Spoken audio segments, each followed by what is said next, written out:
Good morning. It's the 5th of March. It's Friday morning. It's a beautiful day. Hope you're well. Let's talk about bread. The tempter says to Jesus, "Turn the stones into bread. You're hungry."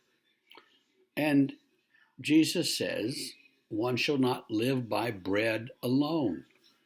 When I was a kid in the 60s, living outside of Charleston, South Carolina, there were only three kinds of bread. There was white bread, pumpernickel bread, and rye bread. And 90% of the bread that we bought and I ate was just plain old white bread. Then I moved to New Jersey.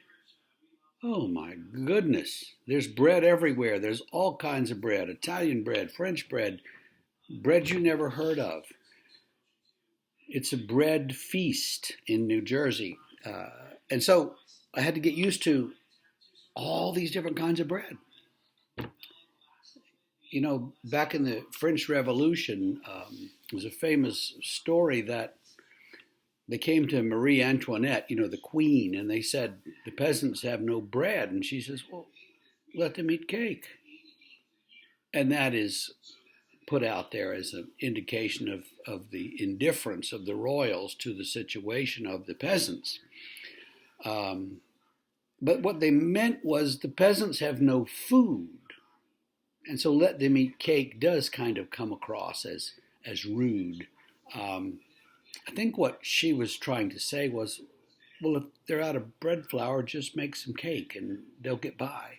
Um, but it's a question of justice, and how are we going to get enough food for these peasants?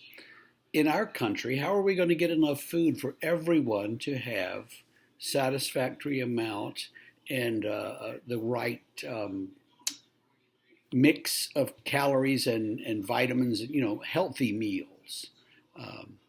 Because we can't just feed people bread; they wouldn't last that long. So, if we're going to do this, if we're going to make enough bread for everyone, then it's incumbent upon us who have a lot to think about justice issues and how do we feed all these people. Um, One of the things that I guess the animal,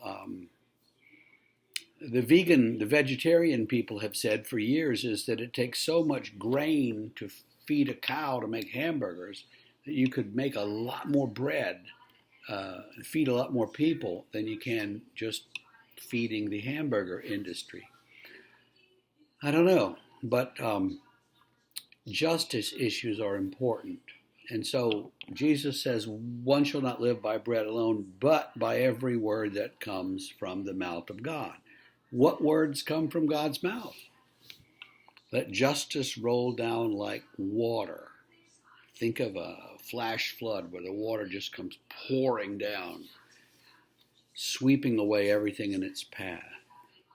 That's the way justice should come, God says. God wants justice like that. God wants his people, us, to be righteous people and to do the right thing. And so when we look at consumerism and the issues of how much do we need, I mean, if it was just books and sports cars, we could probably get along with less. But it's food, and we all need to eat. And all the people need to eat. So this week, today, think about justice and how we can better work to feed the people. See you tomorrow.